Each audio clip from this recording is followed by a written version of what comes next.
خیلی هم نزدیک نشه. میرم تو تهران. بابا قلب آدم وای نیسته این بار رو راه کنم.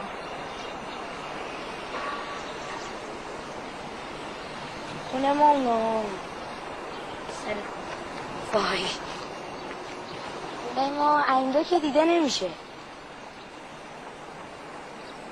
دوره دور. فردا میخوام برم شیمی درمانی. خیلی هم ناراحتم. خیلی قصه دارم.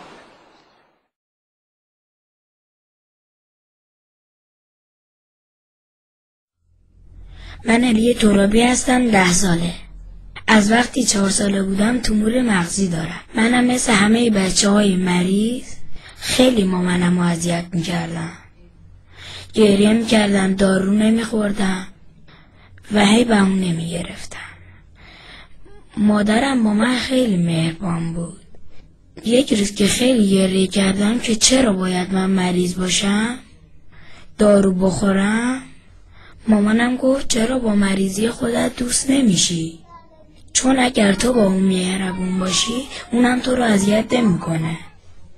مامانم به من گفت خدا برای بچه‌های مریض یه فرشته میفرسته که همون مریضی اوناست.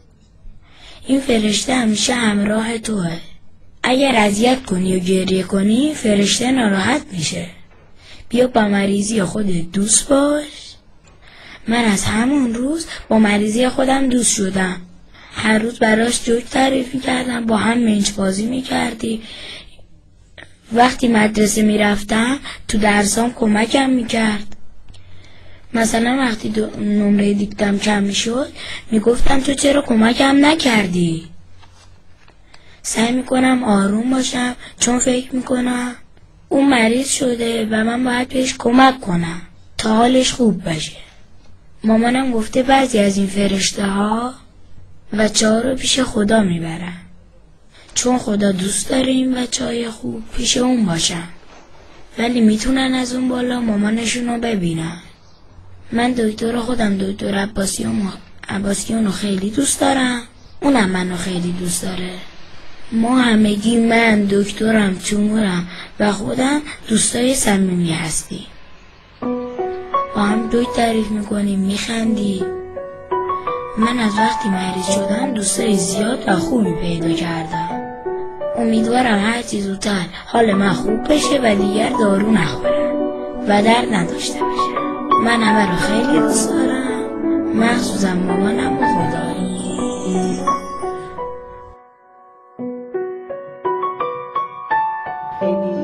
ماما همینم دومون یه دشمنیه که آدم همه جای بدن آدم هست. آدم اگر قوی نباشه اون تومور آدم رو میکشه. آدم باید قوی باشه که تومور رو بکشه. علی تنها پسر منه. من بعد از 20 سال نازایی خدا علی رو به من داده. از 4 سالگی که فهمیدم علی مریضه دیگه زندگیمون خیلی خیلی تلخ شد. نمیدونستم چجوری علی رو نگه دارم، چجوری علی رو حفظ بکنم. خیلی سختی کشیدم تا بتونم اصلا قبول کنم علی مریضه.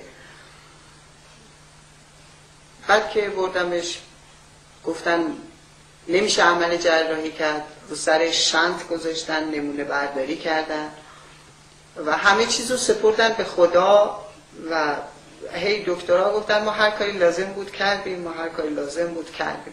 من از 4 سالگی میرفتم بیمارستان و شیمی درمانی میشدم و 3 دوره میرفتم.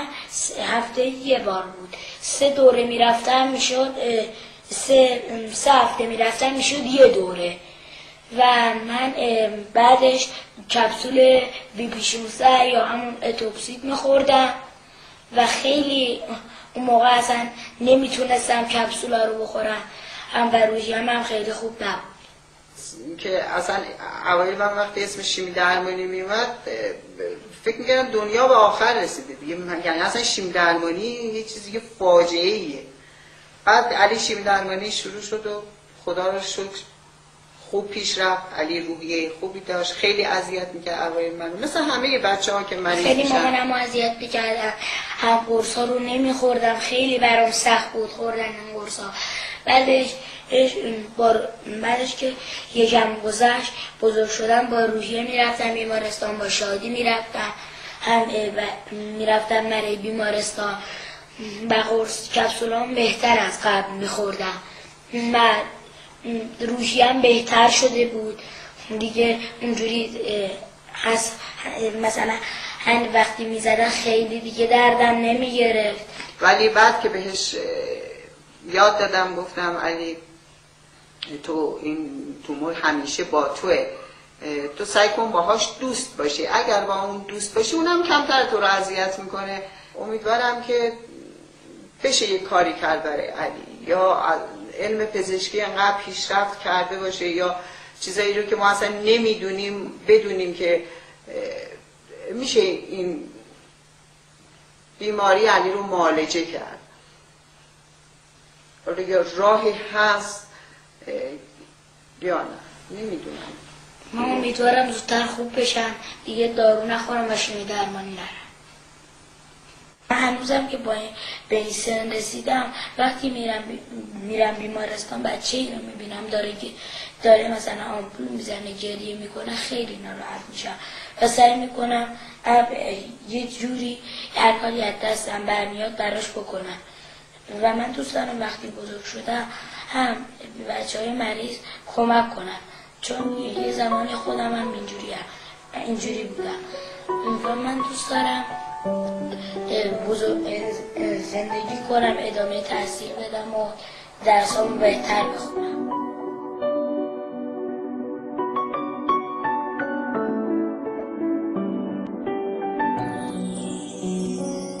حتما الان با خودت میگی تو چی میدونی از دردی که نداری، واسه چی میخونی؟ میدونم و حق داری اینو بهم بگی، ولی عشق هم زبون میتونه باشه دلیلش. تو حرفای دلت آه سینه سوزن، وقتی که تنت تو سوراخ میشه زیر سوزن. منتظری که برسه روز سلامتی، حاضری اونو به 100 کیلو طلا ندی. تقصیر تو نیست که شدی بستری، حرف همه آدما رو از بری.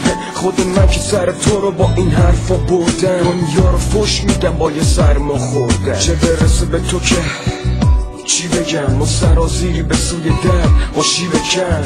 ولی خدا دردای ما رو دیده، آخرش اونه که به دست ما دارو میده. دلت مثل یه دریاست، امیدواری به فردایی که تموم میشه دردات، وقتش غم از دلت برداری. دلت مثل یه دریاست، امیدواری به فردایی که تموم میشه دردات، وقتش غم از دلت برداری. خیلی وقتا میشه که با تو این واژه که چرا من باید سرنوشتم این باشه. دور ما پر شده از این همه چرای بی جواب، تنها امید میتونه باشه چراغ این شبا. تو این مسیر پر پیچ و خم و پر سرا، روبرو شدی تو حالا با یه پل خراب. خودتو به راحتی به دست با دست پر هم نشین، تا که بتونی به راحتی از پل رد بشی. وقتی که دردا میگیره زیر یه خم، تو رو میکوبه روی زمین و میره بخند. به این میگم بدل توی فن کشتی، یعنی تو درداتو با خنده کشتی. توی کلمه ای کاش حبس نشد، کاش رو کاشتن ولی سبز نشد. جمع کن حالا یه مشتی جوک دور خودت، بخند خودت باشی دکتر خودت. دلت مثل یه دریاست، امیدواری به فردایی که تموم میشه دردات، وقتش غم از دلت برداری. دلت مثل